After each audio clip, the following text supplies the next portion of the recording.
Hello and welcome to my PowerPoint presentation, Without Preparation, Success is a Gamble, which is all about the benefits of being prepared. My name is Kelly Elise Reid. I'm an independent endpoint assessor in early years and education at NCFE. Within the introduction, we are going to be exploring how preparation impacts success.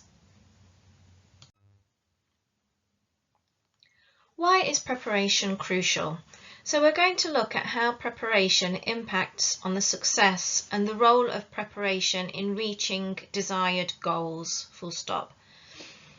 Without preparation, success is a gamble is a term to highlight the inherent uncertainty of outcomes when we don't take the necessary steps to prepare. Success is rarely accidental. It's the result of planning, effort and foresight. Do you agree? We all dream of success, but without careful preparation, achieving our goals is akin to rolling dice. One can never predict the outcome. That is to say, if you are not able to prepare, then how is that going to affect the desired outcome you wish to achieve? Let's look at the purpose. So we'll explore the critical role of preparation in achieving goals and why it's essential for success. So throughout this PowerPoint presentation, we're going to be very much on the side of preparation being absolutely key to achieving goals and being successful in whatever it is you would like to achieve.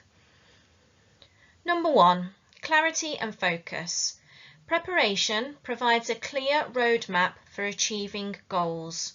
By breaking down large tasks into manageable steps, individuals can focus on what needs to be done, when and how. This clarity minimises distractions and ensures that efforts are channeled towards the most important activities. For example, a teacher planning a term's worth of lessons ensures that each class aligns with the curriculum, creating a focused environment where students understand their own learning journey. Number two, confidence and readiness. Proper preparation boosts confidence by making individuals feel ready to face challenges and uncertainties. When we know we have the knowledge and resources to tackle a situation, we approach it with a positive mindset, which can also significantly improve performance. The example here is an athlete preparing for a marathon by training regularly and who feels physically and mentally ready for the race, which then can enhance their chances of success. Number three, anticipating and overcoming challenges. Preparation allows us to anticipate potential obstacles or challenges and plan how to overcome them. By considering possible problems in advance, individuals can put contingency plans in place, reducing the impact of unexpected difficulties. So by preparing, it enables us to see any difficulties that may lie ahead, and it gives us a better opportunity to put plans into place to try and overcome these challenges. The example here is a teacher who prepares backup materials or alternative activities in case of technology failure, which ensures the lesson can continue smoothly even if something does go wrong, which has not been planned for in advance. Number four, time management and efficiency. Effective preparation helps individuals manage their time more efficiently. So this is a real important of preparation, the time aspect. By prioritising tasks and organising work, preparation reduces wasted time, allowing more time for critical tasks that lead to success. So the example is a student preparing for an exam by studying small amounts each day rather than trying to cram all the information into their brain the night before. So the fact that the student has prepared in advance by studying little and often gives them a better likelihood of retaining information to perform better within the test. Number five, adaptability and flexibility. When individuals prepare, they not only plan for expected situations but can develop the skills to adapt So by preparing and by being able to prepare on a regular basis, you also develop the ability to adapt to uncertain situations at the same time. By understanding the foundational elements of a task or goal, people can more easily adjust when conditions change or new information arises. A teacher who prepares for a lesson but is also flexible in modifying it based on student needs or class dynamics can create a more engaging and effective learning environment. So this really highlights the importance of being able to be flexible on the fly. So potentially situations that have come up unexpectedly in the moment means that the person who's planned and prepared may be able to come up with new ideas in that moment, which can then create a situation that doesn't impact on what has already been planned for. Number 6, building long-term success. Preparation contributes to sustained success over time. This isn't about short-term wins, it's about foundation for long-term achievement. So by making it a regular habit to prepare, it will just be something that is adapted into your psyche and that you will be doing on a regular basis because you understand the importance of doing it, so it becomes something that you do regularly. Consistent preparation helps individuals develop habits and skills that lead to continuous improvement. A writer who sets aside time each day to write, revise and research is more likely to complete and publish a book, building a career over time. So we're going to look at a scenario now, and it's a scenario which may be familiar, it may not. In a primary school classroom, a teacher did not spend enough time preparing strategies for managing disruptive behaviour. So we've got the fact that the teacher possibly has an understanding that disruptive behaviour is a common occurrence and it is something that does need to be planned for. The teacher relied solely on general rules and expectations, which are important and are guidelines that need to be followed. However, there was no anticipation of how to address common issues like students talking out of turn, becoming distracted or challenging authority. During the lesson, the class became increasingly chaotic as the teacher was unprepared for handling disruptions. The lack of structured routines and lack of proactive management strategies led to wasted time and a disruptive learning environment, preventing students who were focused from engaging on the content of the lesson. So maybe consider what the teacher could have done to mitigate these challenges. So in terms of preparation, the teacher could have looked at what students were in the classroom that day, have an understanding of the typical behaviours that have previously been displayed, and then put a plan into place just in case these behaviours erupted within the lesson. How could this have impacted on the classroom conduct? So if the teacher had come up with some proactive strategies to manage the individual behaviours of the students in the class, then when these behaviours did occur in the classroom, it would have been possible for the teacher to take action straight away and put the strategies in place that they had prepared for.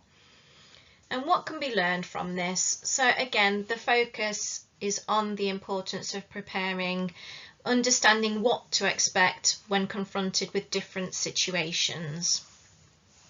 The key takeaway is a lack of preparation for classroom management can result in disruptions that prevent effective teaching and hinder students' learning. So within the classroom environment, there isn't going to be any success in terms of students that want to learn because they are becoming distracted by the students that are being disruptive. The teacher may become frustrated and the class ends up in a chaotic situation, which could possibly have been prevented had some preparation have taken place. So we've looked at the importance of planning and preparing. So now we're going to look at what techniques can be used to help. The first method, and I'm sure it's very familiar to people who are viewing this video, but if not, we're going to look at SMART goals or SMART targets.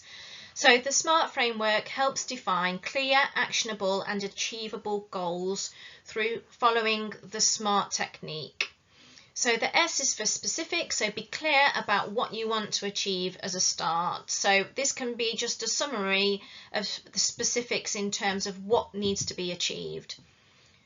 Measurable, so how are you going to measure whether the targets or the preparation that you've put into place is going to be successful? Achievable, it's important to make sure that the goal is realistic, and if it isn't, it might be a good idea to kind of break it down a little bit more. Relevant, align the goal with overall objectives. So whatever the goal is, it needs to fit in with other objectives to be achieved, whether this is in the workplace, in home life, or in spontaneous situations that arise. And time bound, so a deadline needs to be set for achieving the goal, whether that's in 2 weeks, 2 years, 2 months. There needs to be a specific deadline so we can understand then how that feeds into whether the preparation and the goal has been successful. So the next method to look at in terms of preparation is time blocking. So this is a technique where it's possible to allocate specific blocks of time to particular tasks or activities. So I think this is really important when looking at a diary or a calendar, looking at the sort of time frame that you're working with and being able to block out periods of time to ensure that there is focus on high priority tasks and avoiding any distractions during these times. So how to time block? So breaking up the day into blocks of time, and the examples here are 9 till 11 AM for focused work and 11 AM until 12 for meetings. Assign specific tasks or goals to each block and stick to the schedule to improve productivity. So the next method we're looking at is the 80 to 20, which is the Pareto principle or rule. So this principle states that 80% of results are discovered from 20% of efforts. By identifying the most impactful tasks, you can focus on what matters most. So really prioritizing. So how to do this 80-20 rule? So identify the tasks that will contribute most significantly to achieving your goal, and prioritize these tasks over others that are less impactful. So maybe have an idea of what needs to be achieved and then prioritizing that in mini chunks to enable you to acknowledge the most important aspect first. So if you are preparing for a presentation, focus on creating compelling content and practicing delivery rather than spending excessive time on details like font choices or minor design tweaks. So those sorts of things can come after you have actually focused on the content rather than the additional little bits that need to be adjusted towards when you're finishing your presentation and the finishing touches. So next, we're going to look at a method which on a personal level I find to be really useful, and it's staying in tune with your future self and really visualizing your future self. So looking forward and having that image of what your future self in these situations looks like. So it's a powerful approach to planning that involves imagining your future self and using that vision to guide your present decisions and actions. So how are you going to support your future self? What are you going to do to help them? By connecting with the person you want to become, you can create a clearer path to achieving your goals and make more intentional choices in your current life. So whatever it is you would like to achieve, and if you can visualize what that looks like, then it enables you to work towards becoming that or having that vision. So an important way of doing it is setting long-term goals based on your future self. Break down the picture into long-term goals, and these should align with the qualities, lifestyle and success you envision. So if we go back to the teacher in the classroom, what future self does that teacher envision? What do they want from the classroom? What would they like to achieve? How are they going to best support the students that they are teaching? You can use visualization techniques throughout the planning process and incorporate these visualization exercises to connect with your future self. and then you actually visualize, so you have a clear picture in your mind of the life you desire, and you can imagine the steps that you're going to take to get there, and be really proactive in taking these steps for your future self. So as you're on the path to becoming your future self, it's important to reflect and adjust regularly.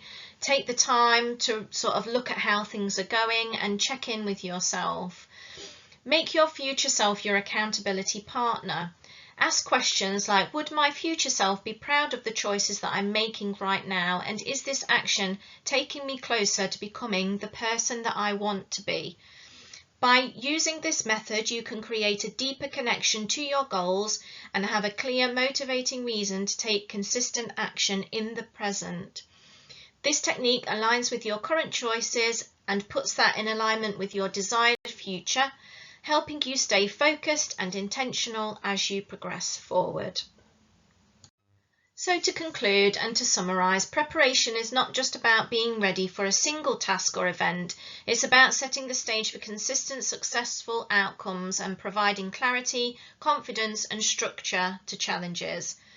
And again, this can be applied whether it's personal goals, professional pursuits or more day-to-day tasks. Effective preparation is key to unlocking success and achieving long-term growth. Again, the future self. By preparing thoughtfully, individuals increase their chances of reaching their goals and navigating the path to success with greater ease and effectiveness. Fail to prepare, prepare to fail. Sometimes a lack of preparation can leave you feeling despondent, desperate, anxious. But if you feel that if you have prepared and you've tried to prepare, you can think of your future self. When you reach the event that you have actually planned for and you've prepared for it to the best of your ability, using techniques that work for you, it means you can be feeling fulfilled, emboldened and capable, which is much better than feeling low about the fact that preparation hasn't been possible or it's not been achieved. If you do have any feedback on the session today, please scan the QR code below. Thank you very much for watching and listening to this PowerPoint presentation today, and I really hope you found it useful. Any feedback is appreciated.